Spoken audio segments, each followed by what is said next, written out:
अस्सलाम वालेकुम मोअज़्ज़ज़ ख़वातीन व हज़रात, प्रोग्राम राइट एंगल के साथ मैं हूं अली मुमताज़। नाज़रीन, मसाइल वहीं के वहीं हैं, बल्कि बढ़ते हुए नज़र आ रहे हैं। और ये सब इस वजह से कि तहरीक अदम एतमाद पेश हुई, तहरीक अदम एतमाद को मुस्तरद किया गया, डिसअलाउ किया गया, सुप्रीम कोर्ट से राबिता किया गया, सुप्रीम कोर्ट बल्कि अज़ खुद नोटिस लिया गया और अज़ खुद नोटिस का कल फैसला आया कि जिसमें सभी जितने भी फैसले थे, प्राइम मिनिस्टर साहब के असम्बलियों का तहलील करना, फिर सदर साहब का नए इलेक्शंस के लिए कहना, फिर आगे नाम भेजना कि जी इंटरिम सेटअप में के टेकर प्राइम मिनिस्टर कौन होगा, तमाम फैसलों को रिवर्स करते हुए कह दिया गया कि जी तहरीक अदम एतमाद पर वोटिंग होगी, ज़रूर होगी। 9 तारीख को इजलास बुलाया जाए, सुबह 10:30 बजे बुलाया जाए और किसी के रास्ते में कोई भी रुकावट नहीं खड़ी की जाएगी। अब कल के दिन के लिए एक बार फिर ये सवाल उठता है कि हुक्मरान जमात पाकिस्तान तहरीक इंसाफ के पास क्या ऑप्शंस बचे हैं। ये ऑप्शंस की बात करते करते तो अब तकरीबन कोई 2 हफ्ते में हो गए हैं और मुख्तलिफ ऑप्शन सामने आ ही जाती हैं। जो एक्सपेक्ट किया जा रहा हो तो उससे बिल्कुल ही मुख्तलिफ ऑप्शन सामने आ जाती है। पहले एक्सपेक्ट हम कर रहे थे कि तहरीक अदम एतमाद पे गुज़श्ता हफ्ते 3 तारीख को वोटिंग हो जाएगी, नहीं हुई। फिर ये एक्सपेक्ट किया जा रहा था कि जी फैसला जो आएगा सुप्रीम कोर्ट से उसमें ये कह दिया जाएगा कि फ्रेश इलेक्शंस की तरफ जाया जाए, वो भी नहीं हुआ। तो सरप्राइज़ के बाद सरप्राइज़ प्लस हमें मिलने को देखने को मिल रहा है। आज के प्रोग्राम में जब हम इसी हवाले से डिस्कशन करेंगे कि अब आगे नेक्स्ट क्या होगा, कल सुबह क्या होगा, क्या कल वोटिंग होगी, और जो प्राइम मिनिस्टर इमरान खान साहब ने आज कहा है कि जी हम कहीं नहीं जा रहे, तो वो क्यों कहा है, इस पर बात करने से पहले हमें लेना है मुख्तसर वक्फा। वक्फे के बाद लौट के आएंगे तो मेहमानों से बाकायदा गुफ्तगू का आगाज़ करेंगे। हमारे साथ रहिए।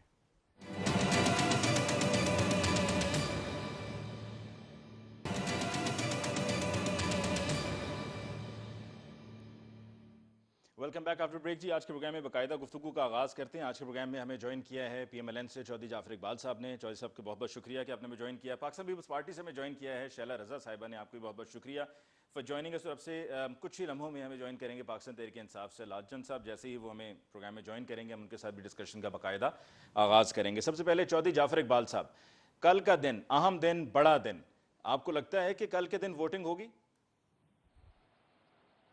बिस्मिल्लाहिर्रहमानिर्रहीम। बहुत शुक्रिया अली मुफ्तार साहब। जो पिछला दिन गुजरा है बतौर सियासी वर्कर और एक आम पाकिस्तानी के, मेरे लिए वो शायद सबसे अहम है। पिछले अगर 15-20 साल की आप पाकिस्तान की तारीख उठा के सामने रखें, मुझे और बाकी सब आप लोगों को भी, एक आम आदमी को सहारा और हौसला कहाँ मिलता है। पहला सहारा और हौसला तो वो बुनियाद है जो मेरा और आपका सिंगल वोट का, कि एक अमीर कबीर आदमी बहुत बड़ी जायदाद वाला वो भी वोट में मेरे और आपके बराबर है। और दूसरा सहारा ये है कि उस वोट के जरिए जो आइन और कानून बना, अगर मुमलकत खुदादाद उसके मुताबिक चले तो मैं और आप भी बाकी लोगों की तरह बहुत खुशहाल और बड़ी, खुशहाल से ज़्यादा आसूदा ज़िंदगी गुजार सकें, बहुत सिक्योर ज़िंदगी गुजार सकें। इससे पहले ऐसी नज़ीर करीबी अदालती तारीख में नहीं मिलती जिसके अंदर आइन शिकनी करने वालों को इस तरह से रोका गया हो। हाँ, वो ताकतवर हल्के थे और बाद में उन चीज़ों को रिवर्स किया भी गया, पार्लियामान ने भी किया, 18वीं तरमीम की सूरत में भी किया और बगावत का मुकदमा, आइन शिकनी का मुकदमा बनाकर भी किया। आपका सवाल आने वाले कल के बारे में कि वो एक बड़ा दिन हो सकता है, यकीनन वो बड़ा दिन है।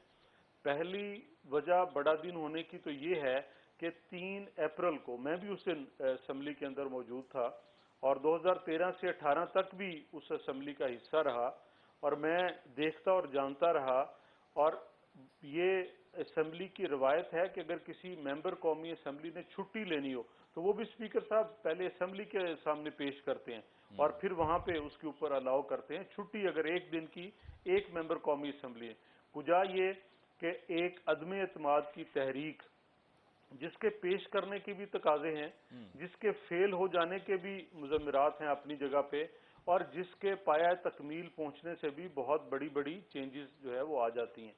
और स्पीकर, डिप्टी स्पीकर साहब ने चेयर करते हुए एक यक जुम्बिश कलम उस सारे को उड़ा के रख दिया। एक लम्हे के अंदर उन 15 करोड़ लोगों के नुमाइंदों को, जो 197 मेंबरान कौमी असम्बली है, उनकी लॉयल्टी, उनकी रियासत के साथ जो है वो वाबस्तगी, उनका रियासत के साथ जो है वो एक रिश्ता जो एतमाद का और तकद्दुस का और एहतराम का, और वो बाइंडिंग जो आर्टिकल 5 के, उसको उड़ा के रख दिया। क्या पाकिस्तानी तारीख में ऐसी कोई मिसाल मिलती है आपको कि इस तरह का कोई इकदाम किया गया हो? मेरे अकल के मुताबिक तो स्पीकर कौमी असम्बली के पास बगावत के जांचने का या मुकदमा बनाने का भी इख्तियार नहीं है, वो फेडरल गवर्नमेंट के पास है। और स्पीकर नेशनल असेंबली या deputy speaker, they are not part of federal government, वो तो कॉन्स्टिट्यूशनल उनके हैं ओहदे जिनके ऊपर वो बैठे हुए हैं। तो कल का बड़ा दिन, पहला हवाला तो यही है कि 3 तारीख को रिवर्स कर दिया गया, उस हवाले से पहला दिन है। और अगर आपका सवाल उन मायनों में कि जो पीटीआई के मुख्तलिफ हजरात की मैं बयानात भी पढ़ रहा हूँ, सोशल मीडिया के ऊपर भी देख रहा हूँ, वो ट्वीट्स भी, तकरीर बहुत लंबी करेंगे, दिन पूरा कर देंगे, शाम तक इजलास चलाएंगे। भाई भले आप 4 दिन चला लें, 6 दिन चला लें, कीजिए, ऐसे कर लीजिए, आखिर छठे दिन को भी गिनती ही करवानी है ना। आज पंजाब के अंदर ये क्या कर रहे हैं, आईजी और चीफ सेक्रेटरी, क्या वो वजीर आला जिसने इस्तीफा दे दिया हो, क्या वो वजीर आला जो अपने मनसब से हट गया हो और वो अभी आर्जी तौर पे इंटरम, जो एक कायदा है कि जब तक नया वजीर आला नहीं आ जाता, क्या उसके पास वही पावर्स, वही इख्तियारात और वही सब कुछ होता है जो एक इलेक्टेड वजीर आला के नहीं, वो पास होता बिल्कुल है? भी नहीं। जैसे कि आज वो प्राइम मिनिस्टर समरी साहब के भेज रहे हैं, पास बतौर केयर टेकर वो इख्तियारात नहीं है ट्रांसफर्स, पोस्टिंग्स वगैरह के, तो इसी तरह चीफ मिनिस्टर के पास भी नहीं है।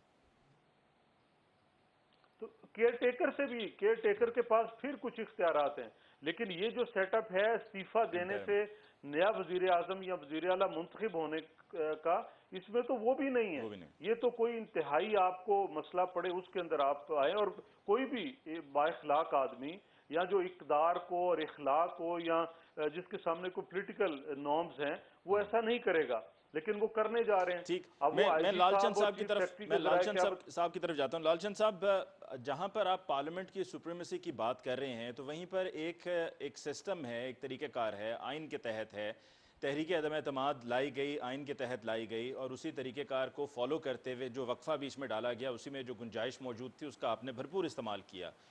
तो क्या आप कल के रोज़ इस तहरीक अदम एतमाद पे वोटिंग कराकर इसको अपने अंजाम तक पहुंचाएंगे, और जो नतीजा निकलेगा, जो भी आएगा, उसको आप तस्लीम करेंगे, या कल के दिन के लिए आपके कुछ और प्लान्स हैं? जी देखिए, शुक्रिया। सबसे पहले तो देखिए, सुप्रीम कोर्ट ने एक फैसला दिया है। वो फैसला इस बुनियाद पे दिया है कि एक रूलिंग थी, जो डिप्टी स्पीकर ने इस पूरे अदम एतमाद के मामले पे एक रूलिंग दी थी, उस पे सुप्रीम कोर्ट ने सुओ मोटो एक्शन लेते हुए 5 दिन उसकी हेयरिंग की और उसके बाद उसका फैसला दिया है। सुप्रीम कोर्ट है, आला तरीन हमारी कोर्ट है, सुपीरियर जजेस हैं, काबिल एहतराम है, और उनकी जो डिसीजन आया है वो लेटर एंड स्प्रिट, ये हुकूमत ख्वाहिश रखती है कि उसको इम्प्लीमेंट किया जाएगा। उनको रिजर्वेशंस हैं जिसके बेसिस पे हुकूमत दोबारा इस पे रिव्यू भी दाखिल करना चाहती है।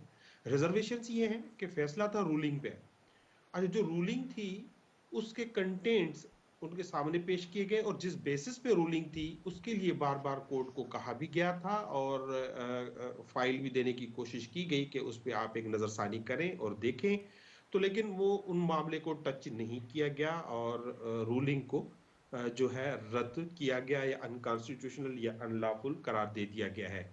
अब कल इजलास होगा और इजलास में आपने अगर सुप्रीम कोर्ट की भी अगर आप देखें, पहले तो आपको याद होगा कि जो लास्ट जो डे था, यानी वो जो 3 मार्च से पहले, तो उस दिन पे कहा गया था कि क्वेश्चन आवर सस्पेंड किया जाए ताकि वोटिंग भी हो सके और उसमें बहस भी अदम एतमाद पे हो सके।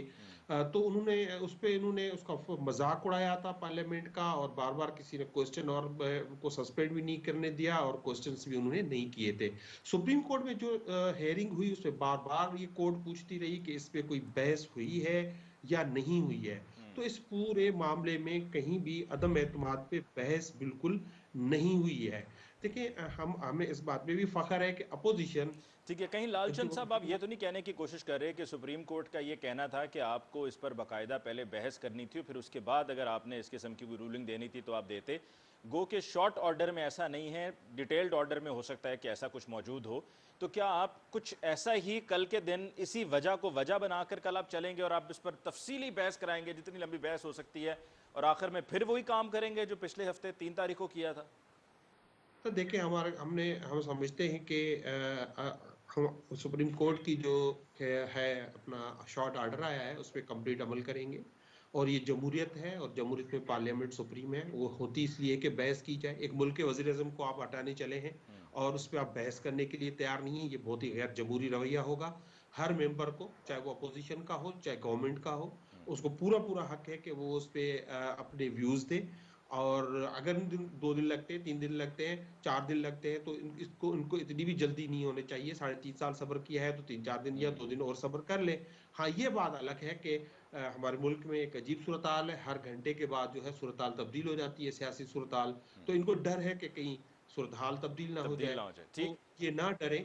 और इंशाल्लाह हम जो है शैला कोर्ट के रजा साहिबा, आदेश पे अमल करेंगे। जहाँ पर 3.5 साल इंतज़ार किया है लालचंद साहब के मुताबिक, 3-4 दिन अगर और मज़ीद इंतज़ार कर लेंगे तो क्या है, सब्र का फल वैसे भी मीठा होता है।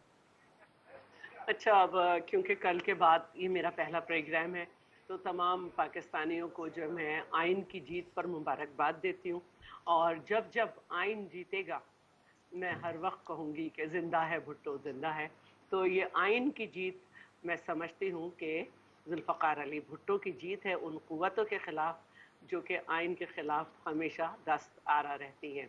अब मैं आ जाती हूँ, देखिए, तहरीक अदम एतमाद जब एक्सेप्ट हो जाती है तो उसके 7वें दिन या तो तीसरे दिन या फिर 7वें दिन उस पर वोटिंग कराना लाजमी है। फैसला ये आया है कि असेंबली डिसॉल्व ही नहीं हुई। आप कितने दिन आगे ले जाएंगे? फैसले से ये बात हुआ कि असेंबली बहाल हो गई, तो अब आगे ले जाने का वक्त नहीं है। आपने बुरा भला कहना है, इससे ज़्यादा एक सियासतदान को बुरा भला या एक मुहिब्बे वतन को बुरा भला क्या कहा जा सकता है कि आपने उसे गद्दार डिक्लेयर करने की कोशिश की। अदरवाइज और इससे ज़्यादा क्या बुरा कहा जा सकता है एक गैरतमंद लोगों को, जो शहबाज साहब ने जो है कहा और आलिया हमजा ने कहा। अब कुछ रहा तो नहीं है जी हाँ। सिवाय इसके कि आपको एक शौक है कि आपके नाम के साथ वजीर आजम लिखा और पुकारा जाए। और जब नून लीग पैनामा लड़ रही थी और जमहूरियत पे बात होती थी तो आप कहते थे कि अपना नाम जमहूरियत रख लें, फवाद चौधरी कहते थे। तो मैं ये समझती हूँ कि वजीर आजम अपना नाम जो है इमरान के बजाय वजीर आजम रख लें। सब लोग अखबार में दे दें कि उन्हें वजीर आजम लिखा और पुकारा जाए, लेकिन जो इस वक्त वो हरकत कर रहे हैं वो वजीर प्राइम मिनिस्टर की नहीं कर रहा है, प्राइम लिचड़ की कर रहे हैं कि एक लिचड़पन आ गया है कि मैं जमा रहूंगा इस पे। तो बहरहाल मैं ये कहना चाहती हूँ कि आइन के हिसाब से जो है वो तहरीक अदम एतमाद जब एक्सेप्ट हो जाती है तो उसमें आप ज़्यादा कम से कम 3 दिन, वरना उसके 7वें दिन आपको वोटिंग करानी होती है। अब आप उसको कुछ भी कर ले, इस वक्त कोर्ट जो है ना वो खड़ी हुई है और बड़े अरसे बाद 5-0 से फैसला आया और अवाम की जो खुशियाँ थी, और इससे पहले भी एक सर्वे भी आया कि 64% से ज़्यादा अवाम ने वज़ीर आज़म साहब का और उनकी पार्टी का एलानिया जो है वो रिजेक्ट कर दिया। एलामिया जो है, जो उन्होंने नैरेटिव बनाया था, वो मुस्तरद कर दिया। तो बेहतर ये है कि आईनी तरीके से चला जाए। जो आपके लोग हैं उन्होंने यहाँ तक तो पहुँचा दिया आपको, जो आपके अतराफ के कानूनदान हैं जिससे आपने मशवरा लिया, क्योंकि ये तो पता चल गया कि अटॉर्नी जनरल ने नहीं दिया, उन्होंने आपको डिफेंड नहीं किया, उन्होंने आपके एक्ट को जो आपके डिप्टी स्पीकर का था उसको डिफेंड नहीं किया, क्योंकि पार्लियामेंट तो ये करती है इलेक्टेड रिप्रेजेंटेटिव के लिए कि अदालत अगर जेल भी भेज दे उसे तो वो प्रोडक्शन ऑर्डर जारी करके उसको असेंबली में बुलाती है।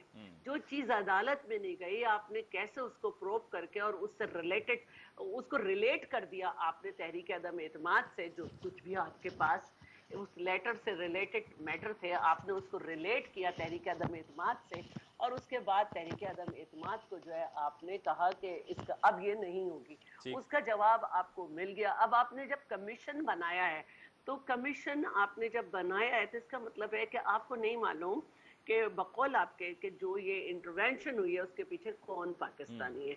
अगर मालूम होता तो आप कमीशन बनाने की बात आप क्यों शैला करते? साहब इस अब बात वो के भी हक में हैं कि कमीशन बने, बल्कि क्या आप ये भी समझते हैं कि जुडिशल कमीशन बनाया जाना चाहिए? जरा पता चलना चाहिए ना आवाम को कि ये एक इल्जाम लगाया गया, इसमें हकीकत क्या है। देखिए, मैं तो ये समझती हूँ कि अगर ये इतनी बड़ी बात थी तो 7 तारीख को जब इन्हें पता चला और इसको तो कोई झूठला ही नहीं सकता कि तहरीक अदम एतमाद तो 1.5 साल से चल रहा है मसला कि आनी है आनी है आनी है। कोई काका नन्ना मन्ना बन के नहीं कर सकता। अखबारात की कटिंग में रोज के बयान, असद उमर का ये बयान कि तहरीक अदम एतमाद नहीं हुई, सेशन कोर्ट की मुकदमा हो गया कि तारीख पे तारीख पड़ती जा रही है, और जी मैदान भी हाजिर है और घोड़े भी हाजिर हैं और ला के देखें, ये ला ही नहीं सकते।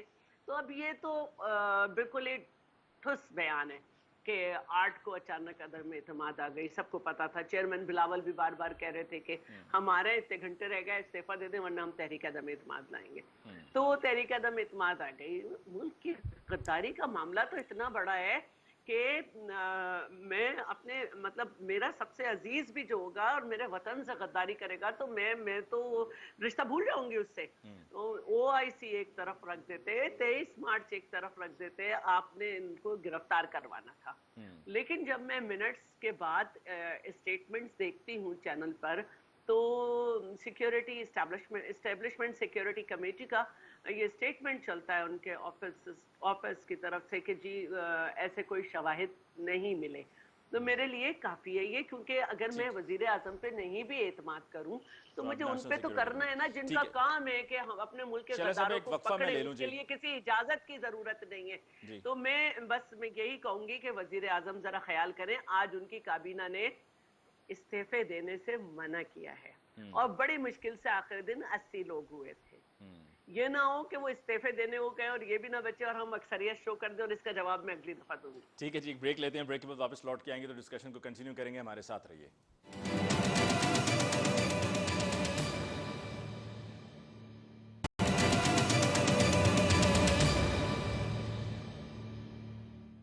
Welcome back after the break. जी चौधरी जाफर इकबाल साहब, जहां पर कल के दिन जो फैसला आया सुप्रीम कोर्ट से, आपने उस पर खूब खुशी मनाई, मिठाइयाँ तकसीम हुई, आपने कहा आइन की फतह है, ट्रेंड चले क्योंकि कॉन्स्टिट्यूशन विन, सुप्रीम कोर्ट ने कमाल कर दिया और आइन की बालादस्ती के लिए सब बहुत ज़रूरी था। वहीं पर पार्लियामान की बालादस्ती पर भी हमेशा बात होती रही है।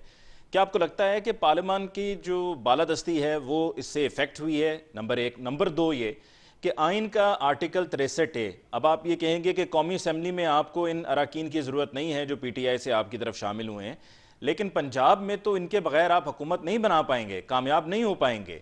तो जहां पर ये बाकी सारा फैसला हुआ है वहां पर 63A का भी फैसला होना चाहिए। जी बहुत शुक्रिया, बड़ा खूबसूरत सवाल आपने किया। पार्लियामेंट की बालादस्ती, मैं बतौर तालिब इल्म सियासियात का, क्या पार्लियामेंट का नाम स्पीकर और डिप्टी स्पीकर है? क्या पार्लियामेंट का नाम वजीर आजम की ख्वाहिश और वुज़रा इकराम की मंशा और मर्जी है? क्या पार्लियामेंट का नाम किसी एक पार्टी का अपनी हुकूमत को कायम रखने के लिए हर इकदाम को जायज़ करार देना है? No, not at all. Parliament means collective wisdom and parliament represents the whole nation. और जब अक्सरियत पार्लियामेंट की खो चुके जनाब वजीर आजम, तो फिर आप पार्लियामेंट किसे कहेंगे? पार्लियामान के अंदर फैसले किस बुनियाद पर किए जाते हैं? अक्सरियत की बुनियाद पे। 2018 के इंतखाबात में इमरान खान साहब की सिंगल लार्जेस्ट पार्टी इत्तेहादी साथ मिले, पार्लियामान की बालादस्ती कायम हुई और जिसको अक्सरियत वोट मिला वो लीडर ऑफ द हाउस बना। मैं इसे पार्लियामेंट की बालादस्ती कहता हूँ। जब 8 मार्च को तहरीक अदम एतमाद पेश हुई तो वो तहरीक अदम एतमाद क्या थी कि पार्लियामान की अक्सरियत नहीं चाहती और ये ख्वाहिश रखती है, ये अमल करना चाहती है कि जनाब वजीर आजम आपके पास अक्सरियत नहीं है, अब आप साइड पे हो जाएं, आप जो है वो दूसरी साइड पे बैठें जरा ऑपोजिशन बेंचेस पे। क्या ये पार्लियामान की बालादस्ती नहीं है? डेफिनेटली ये पार्लियामान की बालादस्ती है। पार्लियामान ये कहता है और पार्लियामान ये हक मांगता है कि जब उसकी अक्सरियत कायदा जो है तहरीक अदम एतमाद का उसके मुताबिक जमा करा दे, तो फिर स्पीकर जो कि इलेक्ट तो अक्सरियत से हुए और PTI के वो टिकट से इलेक्शन लड़ के आए, लेकिन स्पीकर बनने के बाद वो कॉन्स्टिट्यूशनल ओहदा है उनका, फिर उनको किसी एक फर्द की हमायत नहीं करनी चाहिए। और फिर हमायत भी कैसी कि भाई आप बैठे हैं, आपके इकदाम को किसने नफी की? आपके जो अटॉर्नी जनरल ने उन्होंने कहा कि ऐसा ना कीजिए। खुद स्पीकर साहब ये करने से कासर थे और फिर आप आए, आप बैठे, आप जरा उनका अंदाज देखें। हाँ, अगर आपको अपने इख्तियार पे और पार्लियामान के और आइन के मुताबिक अपनी रूलिंग का इतना एहसास है, तो फिर आपको सुनना चाहिए था ठीक। बाकी लोगों को भी, कि भाई एक साहब आए, उन्होंने कह दिया कि आपकी लॉयल्टी चैलेंज करता हूं आर्टिकल 5 के तहत। किसकी लॉयल्टी? 15 करोड़ लोगों की, पार्लिमान की अक्सरियत की। तो पार्लिमान किस तरफ ठहरा? देखिए, ये जो 3 तारीख का ऑर्डर है, 3 तारीख को जो किया इन्होंने, और जो कल वाला ऑर्डर है, वो 3 वाला पार्लियामेंट का इनकार था, और कल का ऑर्डर पार्लियामेंट की बालादस्ती है। अब कल से आगे चलते हैं और आने वाले कल की बात करते हैं। 63A की जरा बात कीजिएगा। अब फिर पार्लियामान की, जी 63A, बिल्कुल। देखिए, इमरान खान साहब को और सारी जमातों को मौका मिला। किस बात का मौका मिला? आइन इंतखाबी इस्लाहात का। आप जरा इंडिया में पढ़ें, वहां लिखा हुआ है कि कोई फर्द अगर पार्टी चेंज करेगा, वो अगले 5 साल किसी दूसरी पार्टी का ना टिकट ले सकता है ना ओहदा ले सकता है। तो इमरान खान साहब ने ये 2017 में क्यों नहीं इंट्रोड्यूस कराया? बाकी लोग भी करते और कराते। 63A कब लागू होता है, इसका भी जरा बता दे। अगर एक फर्द ने अभी अपना वोट कास्ट नहीं किया, क्या कोई पार्टी सरबराह शक की बुनियाद पर उसकी अहलियत को चैलेंज कर सकता है? क्या उसे नाअहल या उसको डीसीट करने का कह सकता है? ऐसा नहीं कर सकता।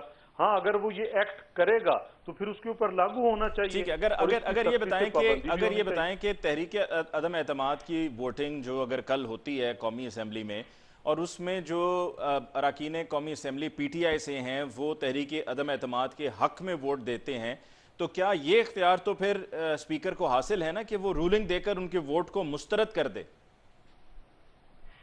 नहीं। देखिए, फिर आपको उस कायदे की तरफ जाना पड़ेगा। स्पीकर साहब को उनका वोट कोई मुस्तरद नहीं कर सकता। जब वो वोट दे चुकेंगे, उसके बाद उनका जो पार्टी लीडर है वो मूव करेगा, स्पीकर नहीं कर सकता। कहीं किसी कानून कायदे में कोई ऐसी नजीर और मिसाल आपको नहीं मिलेगी, कोई ऐसी मिसाल नहीं बनेगी। स्पीकर का क्या काम है? वो अब मुझे इमरान खान साहब ने वो न्यूट्रल की ऐसी तशरीह कर दी है कि लफ्ज अल्फाज का इस्तेमाल करते हुए भी अब डर लगता है। जिस तरह किसी को बहुत बुरा कहना हो तो कहते हैं ये बड़ा सियासी है। अब स्पीकर साहब तो है न्यूट्रल, उन्होंने बाई बुक चलना है। बाई बुक क्या है कि अक्सरियत मेंबरान की क्या कह रही है। हाँ, उसके बाद अगर कोई पार्टी सरबराह उनके पास ये भेजता है बना के केस के, जी मेरे फलां मेंबर ने पार्टी की लाइन की वायलेशन की, और वो 2 वोट्स में है, लीडर ऑफ द हाउस और जब आप बजट पास करते हैं, हाँ, फिर स्पीकर साहब डा खाने का काम करेंगे। ना वो डीसीट कर सकते हैं, ना उसके वोट को कैंसिल कर सकते हैं। वो उस दरख्वास्त को या उनकी उस पिटीशन को वो भेजेंगे इलेक्शन कमीशन के पास, और इलेक्शन कमीशन उसे डीसीट करेगा। लालचंद साहब, आपकी तरफ आते हैं। कमीशन की तश्कील के लिए सरबराह का नाम सामने आया lieutenant general retired Tariq Khan साहब का, उन्होंने बाद में माजरत कर ली। क्या आपने पहले उनसे मालूम नहीं किया था कि ताकि एक और एम्बेरसमेंट ना होती, हुक्मरान जमात पीटीआई को पहले से बात करके तय कर लेते कि क्या वो इसको हेड करेंगे या नहीं करेंगे? और ये जो कमीशन तश्कील देने के लिए मामलात अब हो रहे हैं, क्या प्राइम मिनिस्टर साहब जुडिशल कमीशन की तश्कील के लिए चीफ जस्टिस ऑफ पाकिस्तान को पहले ख़त नहीं लिख सकते थे? मैं इस पे आता हूँ। पहले जो मेरी बहन ने बात की कि गद्दारी के हवाले से, देखिए हमने किसी को गद्दार नहीं कहा, गद्दार कहा है तो वो साबित हुआ है, और वो साबित हुआ है उस लेटर और उस साइफर आने के बाद। हमने इनको पूरी कोशिश की कि अपोजिशन को ऑन बोर्ड लिया जाए, लेकिन अपोजिशन ने इस पे आने से जो है इनकार किया, उसमें बैठने से इनकार किया। उससे ये खदशात मजीद बड़े हैं कि यहाँ पे उनके लोकल एक्टर्स मौजूद हैं। ये अपोजिशन की जो लीडरशिप है ये पूरी कोशिश कर रही है कि किसी भी तरह हम कह दें कि ये जो 197 या जो भी इनके साथ मेंबरान हैं वो जो गद्दार हैं। लेकिन ना इमरान खान ने ऐसा कहा है, ना पाकिस्तान तहरीक इंसाफ ने ऐसा कहा है, ना स्पीकर की रूलिंग में ये है कि कोई 197 मेंबर्स गद्दार हैं। हम कहते हैं कि इसके कुछ दानिस्ता और कुछ जिनको पता ही नहीं है कि वो किसका मोहरा बन रहे हैं और कैसे चल रहे हैं, वो इसमें शामिल हैं। तो लिहाजा उसको इस मामले को हल करने के लिए कोई ना कोई रास्ता निकाला जाए। आप देखिए कि हमने पहले कैबिनेट को, फिर नेशनल सिक्योरिटी काउंसिल को, फिर सीनियर जर्नलिस्ट को, फिर पार्लियामेंट्री कमेटी कॉल की, इनको आए, कहा कि आप आए और ये आप देखें, लेकिन उन्होंने इनकार किया। उसके बाद सुप्रीम कोर्ट में जब केस चला तो सुप्रीम कोर्ट को भी कहा कि आप सिक्योरिटी इदारा को चेंबर में बुला लें, आप हमारी बात सुन लें, आप फाइल चेक कर लें, तो ये मामला किसी न किसी तरह सेटल होना जरूरी है। और इस तरह कमीशन, देखिए ना, ये आप हैरत देखें, लोग मुझे नहीं पता कि तारिक साहब का क्या है पोजीशन, लेकिन मुझे ये जरूर मालूम है कि इस मुल्क में ये जो कहते थे कि आपको इधर ही रहना है, आपको पाकिस्तान में रहना है, आपको याद नहीं है कि नून लीग के लीडर्स किस तरह धमकियां देते थे, तो लोग डरते हैं इनके खिलाफ तो ये जजेस को धमकियां देते थे, ये तो इंक्वायरी कमिटीज को धमकियां देते, तो यकीनी तौर पे उसमें प्रॉब्लम आ सकती है। जहां पे 63A की बात की, तो देखें सुप्रीम कोर्ट ने जो फैसला किया बसद एहतराम, वो हम समझते हैं कि हमें उसी रो में उसको करना चाहिए, लेकिन 63A पे भी तो सुप्रीम कोर्ट का फैसला आ जाना चाहिए था, अब तक उस फैसले को भी इतना डिले नहीं होना चाहिए था। और फैसले में भी इसका कोई जिक्र तक नहीं है। जो फैसला दिया है तो रूलिंग पे, तो आप लालचंद साहब समझ जाए ना, अगर इतनी देर हो रही है आप समझ जाए ना, इनिंग्स मुकम्मल हो गई है। जी ठीक है ना, वो तो आपका ख्याल हो सकता है, वो कुछ लोगों का ख्याल हो सकता है, लेकिन जब तक बैट्समैन इनिंग पे मौजूद है पिच पे, तो इनिंग जारी है और इंशाल्लाह जारी रहेगी। एक भाई ने मेरे आईनी इस्लाहात की बात की, तो देखे हम अक्सरियत लेके नहीं आए थे, हमारी जो गवर्नमेंट थी वो अलाइज के बेसिस पे खड़ी थी, और आईनी इस्लाहात तो दूर की बात, सिंपल कानून साजी में भी मसाइल होते थे। स्पीकर हाउस का कस्टोडियन है, एक तरफ तो ये कहते हैं कि उसमें बहुत बड़ी भारी जो है रिस्पॉन्सिबिलिटी है, और जब वो रिस्पॉन्सिबिलिटी निभाने की कोशिश करते हैं तो ये कहते हैं नहीं, उसका तो काम सिर्फ एक पोस्ट ऑफिस का है, इसके आगे उसका काम कोई है ही नहीं। तो इंशाल्लाह स्पीकर साहब आज कितने लोग मौजूद थे? खान साहब की मुलाकात हुई, सबको बुलाया गया था, कितने लोग थे आज? जी मैंने तो कोई नंबर नहीं लिया, लेकिन हाउस फुल था, बैठने की जगह तक नहीं थी, सारे एमएनए जो हमारे कहा जा हैं रहा था जी मौजूद थे। 98 के करीब लोग थे। देखिए ये इमटेरियल है, अब जिनको छोड़ के जाना था, जिनको लोटा बनना था, वो सरेआम बन चुके हैं, अब वो मैटर नहीं करता। अब ये रात को फैसला हुआ है, रात को मैसेजेस आए हैं पार्लियामेंट्री कमेटी में कि आप जो है पहुंचे। इससे पहले यही था कि क्योंकि मामला सेशन नहीं चल रहा था, तो कोई अपने गांव चला गया है, कोई कहीं चला गया था, तो अब वो सब रास्ते में थे, सब वापस आ रहे हैं। लेकिन जो हमारे साथ मेहमान हैं, अब उसमें तो कोई शक की गुंजाइश नहीं है, और इंशाल्लाह अब तो इनके कब ना हो, क्योंकि इन्होंने जो मैरियट होटल में और सिंध हाउस में जिनको खिलाया पिलाया मजे करवाए, वो आजकल बाहर नजर आ रहे हैं, वो यहाँ पे वॉक शॉक करते भी नजर आ रहे हैं। उनको मीडिया ने भी बड़ी लिफ्ट कराई, 2-2 घंटे एयर टाइम उनको मिल रहा था, अभी तो उन बेचारों को कोई पूछता नहीं है। तो उठा लें, हमें बिल्कुल उठाने की जरूरत नहीं है, हम उठाते तो इमरान खान बार बार कह चुके हैं कि हमें अगर इस तरह की चीजें करनी थी तो ये बैरूनी इमदाद और बैरूनी फंडिंग और सिंध हुकूमत के पैसों से अगर ये 20 लोग खरीद सकते थे, तो हम भी जो है, हमारे पास पंजाब गवर्नमेंट थी, केपी की गवर्नमेंट थी, फेडरल गवर्नमेंट भी, हम भी लोगों को खरीद कर सकते थे, लेकिन हमने ना ऐसी सियासत की है, ना ऐसी सियासत करने का कोई प्रोग्राम रखते हैं। शैला साहिबा, शेख रशीद साहब का कहना है कि जी इस फैसले से कौम में मायूसी की लहर फैली है। जाहिर है एक मुस्तनद लोटा वो क्या कह सकता है, और जो ये कहता हो कि मुझे हमेशा फ्रंट की सियासत की, इसलिए जो भी हुकूमत होती है मैं उसके साथ करता हूँ, तो शेख रशीद को तो अब आप छोड़ दें। अब मैं ज़रा भाई को थोड़ा सा हिसाब किताब समझाऊँ। देखिए जी, आपके टोटल सीट थी 178, जिसमें से एक शख्स जो थे ख्याल साहब, उनकी इंतकाल हो गया, 177 रह गए, ठीक है। ऑपोजिशन के थे 163, ठीक। तो मैं सिर्फ 14 लोगों की ज़रूरत थी। अब आप अपने पीटीआई के एक साइड कर दें, उसके बावजूद भी हमने 172 के बजाय 177 लोग शो किए। कितने सारे इंडिपेंडेंट, बाप पार्टी, जीडीएसए और आपके क्यू में से भी 2 आ गए, एमक्यूएम आ गई। तो अब खेल तो खत्म हो गया ना, खेल तो खत्म हो गया ना। आप अपने उनको हटा दें जिन्होंने आपको छोड़ा, जो ये समझते हैं कि उन्हें हल्कों में जाना है। आप उन्हें लोटा कहें, घोड़ा कहें, कुछ भी कहें, लेकिन यहाँ भी गिनती 172 से काफी आगे जा चुकी है, ठीक है। तो ये अब बात खत्म हो गई। और दूसरी बात ये है कि सब जानते हैं कि अगर, मैंने पहले भी कहा कि आईने पाकिस्तान जो है उसी की रोशनी में असेंबली का रूल्स ऑफ बिजनेस बनाया गया है, प्रोसीजर बनाया गया है कि कैसे असेंबली चलेगी, और आइन ही की वजह से असेंबली चलती है। जब आइन मुअत्तल होता है तो मेरे अजीज हमवतनों हो जाता है, असेंबली पे ताले लग जाते हैं, और जब आइन मुअत्तल होता है, जब ताकतवर लोग आते हैं, तो फिर लेजिटिमाइज किया जाता है उससे कोर्ट के जरिए कि 3 साल तक आप आइन का कुछ भी बिगाड़ें या कुछ भी करें। ये हम सब ने अपनी आंखों से अपनी जिंदगी में देखा है। तो अब अगर लोग आदत हो गई है इसकी, और इसके पैदावार जो है वो अब सियासतदान कहलाने लगे हैं, तो उसमें शेख रशीद भी है। तो अब सूरत हाल ये है कि यहाँ तक हम पहुँच गए, तो आइन है तो असेंबली चलेगी, आइन के मुताबिक चलेगी। आप जो हैं वो प्रोसीजरल रूल्स को जो है आइन के आर्टिकल्स पर अप्लाई नहीं कर सकते।